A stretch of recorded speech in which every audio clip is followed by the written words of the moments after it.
ഇതിനകത്ത് ആദ്യത്തെ ഓപ്ഷൻ എന്ന് പറഞ്ഞാൽ മൈക്കാണ്. മൈക്ക് കുത്തി നമുക്ക് സംസാരിക്കാൻ സാധിക്കും. ചെറിയ മീറ്റിങ്ങും ചെറിയ ക്ലാസ് ഒക്കെ നടത്തുന്നവർക്ക് ഈ ഒരു ആംപ്ലിഫയറിൽ മൈക്ക് കുത്തി ക്ലാസ് ഒക്കെ എടുക്കാൻ സാധിക്കും. അത്യാവശ്യം നല്ല സൗണ്ട് ക്വാളിറ്റിയോടെ സംസാരിക്കാൻ സാധിക്കും. അടുത്തതിനകത്തൊരു ഓപ്ഷൻ വരുന്നത് എക്കോ ആണ്. മൈക്ക് കുത്തി നല്ല എക്കോ സൗണ്ടിൽ നമുക്ക് സംസാരിക്കാൻ സാധിക്കും. ഇത് മാത്രമല്ല ഈ ഒരു ആംപ്ലിഫയറിനകത്ത് കരോക്കി സപ്പോർട്ടിംഗ് ആണ്. കരോക്കി ട്രാക്ക് ഇട്ടിട്ട് നമുക്ക് പാട്ടൊക്കെ പാടാൻ സാധിക്കും. അടുത്തായിട്ടൊരു ഓപ്ഷൻ പറയുന്നത് FM റേഡിയോ ആണ്. FM റേഡിയോ ഒക്കെ നല്ല ക്വാളിറ്റി ആയിട്ട് ലഭിക്കുന്നുണ്ട്. അടുത്തായിട്ടൊരു ഓപ്ഷൻ വരുന്നത് നിങ്ങൾക്ക് പെൻഡ്രൈവ് കുത്തിയിട്ട് പാട്ടൊക്കെ കേൾക്കാൻ സാധിക്കും. അടുത്തായിട്ട് ഓപ്ഷൻ വരുന്നത് ബ്ലൂടൂത്ത് ആണ്.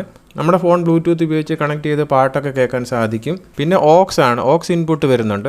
ഫോൺ വഴി പാട്ടൊക്കെ കേൾക്കാൻ സാധിക്കും. നമുക്ക് ഈ ആംപ്ലിഫയർ 12 വോൾട്ട് ബാറ്ററി കൊടുത്ത് വർക്ക് ചെയ്യാൻ സാധിക്കും. പിന്നെ നമുക്ക് 220 വോൾട്ട് KSEBയുടെ സപ്ലൈയിലും ഇത് വർക്ക് ചെയ്യാൻ സാധിക്കും. നമുക്കിത് ബാറ്ററിയിലോ വണ്ടിയിലൊക്കെ കണക്ട് ചെയ്യണമെങ്കിൽ അതിനുള്ള പോർട്ട് കമ്പനി കൊടുത്തിട്ടുണ്ട്. നല്ലൊരു ഓപ്ഷൻ ആണത്. അടുത്തായിട്ടൊരു ഓപ്ഷൻ വരുന്നത് നമുക്ക് ഇതിനകത്ത് 4 സ്പീക്കർ കണക്ട് ചെയ്യാനുള്ള ഓപ്ഷൻ ഉണ്ട്. അടുത്തായിട്ട് നമുക്കിത് TV, DVD, DTHലെല്ലാം കണക്ട് ചെയ്യാനുള്ള പോർട്ടും കമ്പനി കൊടുക്കുന്നുണ്ട്. ഇത്രയൊക്കെ ഓപ്ഷനാണ് ഇതിനകത്ത് വരുന്നത്. അപ്പം നിങ്ങൾക്ക് ഇത് വാങ്ങാൻ താല്പര്യം ഉണ്ടെങ്കിൽ എസ് എന്ന് മെസ്സേജ് ചെയ്യുക.